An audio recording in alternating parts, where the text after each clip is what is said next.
సాధ్యమవుతుందా?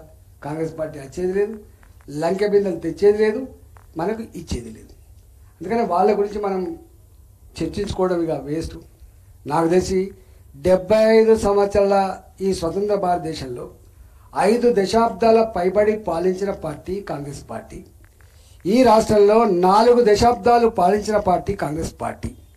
కానీ బాధ అనిపించే అంశం ఏంటంటే, ఎప్పుడో ఇందిరాగాంధీ గారు దేశంలో గరీబీ హఠావో అని నినాదం ఇచ్చింది. అదే నినాదం మళ్ళీ రాజీవ్ గాంధీ గారు ఇచ్చిండ్రు. అదే నినాదం ఇవాళ మళ్ళీ రాహుల్ గాంధీ గారు కూడా ఇచ్చే దుస్థితి ఉంది. మీకే కదా అధికారం ఇచ్చింది, చేయాల్సిన పొజిషన్లో మీరుండి మీరు చేయలేక వెల్లకిలపడి ఇవాళ మళ్ళీ గదే హామీ ఇస్తుందంటే దేశ ప్రజలు అమాయకులు అనుకుంటున్నారా? దేశ ప్రజలకు అవగాహన లేదనుకుంటున్నారా? అవగాహన మాకు కాదు లేదు, అవగాహన మీకు లేదని చెప్పి అలా రుజువైంది. ఏ రాజ్యాంగం అయితే అంబేద్కర్ గారు ప్రపంచంలో ఏ దేశంలోని గొప్ప రాజ్యాంగం అని చెప్తాడో, డెవలప్మెంట్ విత్ ఈక్వల్ డిస్ట్రిబ్యూషన్ అనేటువంటి గొప్ప స్ఫూర్తిని అందించిన రాజ్యాంగం సాక్షిగా ఆ రాజ్యాంగం మీద ప్రమాణం చేసి పాలించేటువంటి పాలకులారా ఎందుకు ఇలా రాజ్యాంగ స్ఫూర్తిని అర్థం చేసుకోలేకపోయినరు? ఇవాళ మీరు ఆ ఫలాలు అందించలేకపోయినరు. ఇలా సమాధానం క్షమాపణ చెప్పాల్సింది మీరు.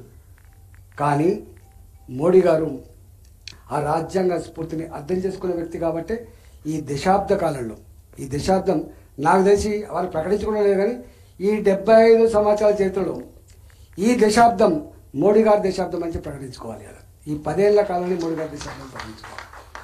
ఏం చేసిండు మోడీ గారు? గ్రామీణ ప్రాంతాలలో వారు వచ్చేంత వరకు టాయిలెట్ లేవు. ఎందుకంటేనో మనం చెంపు పట్టుకొని బయటికి పోయినాం. పట్టణాలలో టాయిలెట్ బాధ లేకపోవచ్చు, కానీ పల్లెలలో ఇలా బయట భూమి పోవాలంటే చెంపు పట్టుకొని పోవాలి రోడ్ల పాటు. ఎందుకంటే కంచెలు లేవు, సాటు లేదు. ఎవరైనా పిల్లలు మంచి క్లాస్లో క్లెవర్ ఉంటే వాళ్ళ ఇంటికి పోతారు, వాళ్ళ ఫ్రెండ్స్ ఎప్పుడైనా పోతే వాళ్ళ ఇంటికి పోతే వాళ్ళ గుడిసెనో వాళ్ళ రేకుల షెడ్డో వాళ్ళ ఇంట్లో టాయిలెట్ లేని దాన్ని చూసి కుంగిపోతారు ఆ పిల్లలు. ఎందుకంటే లెక్క కాదు, ఎందుకంటే పిల్లలు చదువుకుంటూ లేరు, ఏదో నడిచింది.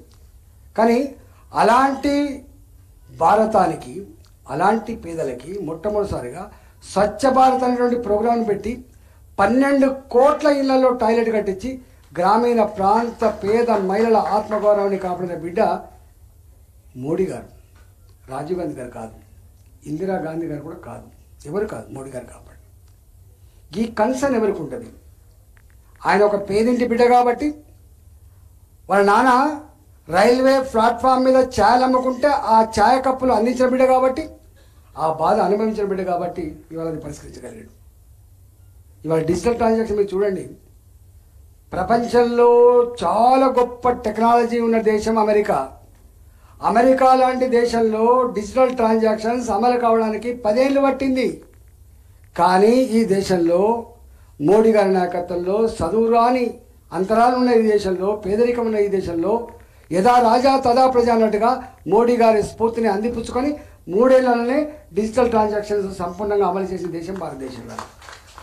నువ్వు ఎక్కడికైనా పోయి ఇవాళ ఒకప్పుడు 2000 రూపాయలు పట్టుకొని బస్సు ఎక్కితే చిల్లలే అని చెప్పి దించిపోయేది. 2000 రూపాయలు పట్టుకొని కూరగాయల కాడికి పోతే మీకు చిల్లలే అని చెప్పి బయటికి వెళ్ళకొట్టేది. కానీ వాళ్ళ పరిస్థితి లేదు. సామాన్య ప్రజానికం అంటే ఎక్కడ కనెక్ట్ అయ్యింది మోడీ గారు? ఎక్కడ కనెక్ట్ అయ్యింది మోడీ గారు? నేను అంటున్నా, అసలు ఇంటర్నేషనల్గా ప్రపంచవ్యాప్తంగా చూస్తే మన దేశాన్ని ఏమని పిలుస్తారు? భారతదేశం అంటే పేద దేశం, 3rd వరల్డ్ కంట్రీ మేధావుల భాషలో. 1st వరల్డ్ కంట్రీస్ అంటే 2, America and Russia. 2nd world countries అంటే యూరోప్ లాంటి దేశాలు, శ్రీలంక, భూటాన్, బంగ్లాదేశ్, పాకిస్తాన్, భారత్, ఇవన్నీ 3rd వరల్డ్ కంట్రీస్, పేద దేశాలు. ప్రపంచ బ్యాంక్ దగ్గర మోకరిల్లితే తప్ప, ఏషియన్ డెవలప్మెంట్ బ్యాంక్ లాంటి బ్యాంకులు భిక్ష పెడితే తప్ప రోడ్డు వేయని పరిస్థితులు ఉన్నటువంటి దేశాలు ఈ దేశాలు. అట్లాంటి 3rd వరల్డ్ కంట్రీ ఇవాళ మోడీ గారు వచ్చిన తర్వాత 11వ ఆర్థిక వ్యవస్థగా ఉన్న భారత్ 5వ ఆర్థిక వ్యవస్థకు ఎదిగింది భారత్. ఏ కాలంలో ఉన్నాడు? ప్రపంచమంతా ఆర్థిక రెసిషన్తో, అమెరికన్ ఎకానమీ రెసిషన్లో ఉంది, జపాన్ ఎకానమీ రెసిషన్లో ఉంది. Why what? ఇవాళ కరోనా వల్ల. ఇక్కడ కరోనా ఉన్నప్పటికీ కూడా భారత ఆర్థిక మూలాలు గ్రామీణ ప్రాంతంతో ముడిపడి ఉంటాయి కాబట్టి అగ్రేరియన్ ఎకానమీ కాబట్టి ఇవాళ కాన్స్టాంట్గా అంత ఇంత గ్రోత్ను మూటగట్టుకొని ఇవాళ 5వ ఆర్థిక వ్యవస్థకు ఎదిగింది. రేపు ఏమంటున్నారు మోడీ గారు, నాకు మీరు అధికారం కట్టబెట్టేది నాకు 5 ఏళ్ళు ప్రధానమంత్రి చేసినా 10 ఏళ్ళు చేసినా 15 ఏళ్ళు చేసినా పరకపడలేదు, నాకు మళ్ళీ మీరు ఆశీర్వదిస్తే ఈ దేశ సేవకుడిగా 3వ అతిపెద్ద ఆర్థిక వ్యవస్థ తీర్చిదిద్దడమే నా ఎజెండా అని చెప్పి ప్రకటించండి మోడీ గారిని. దానికోసం అడుగుతున్నాడు మోడీ గారు. సోక్ కోసమో ఆర్భాట కోసమో డాపు దర్పం కోసం అడుగుతుంది మోడీ గారు. ఒకప్పుడు నాది ఇంపోర్టెడ్ సెల్ ఫోన్, నాది ఇంపోర్టెడ్ టీవీ, నాది ఇంపోర్టెడ్ కార్, మనం గర్వపడేది. కానీ దాని వెనుక మనం ఎంత సంపద కోల్పోయినా తెలియదు మనకు.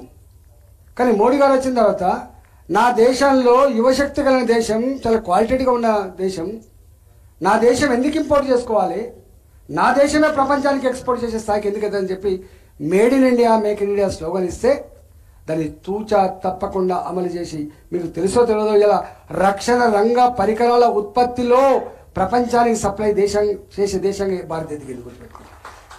ఇవాళ సెల్ ఫోన్ ఉత్పత్తిలో సెల్ ఫోన్ మ్యానుఫ్యాక్చరింగ్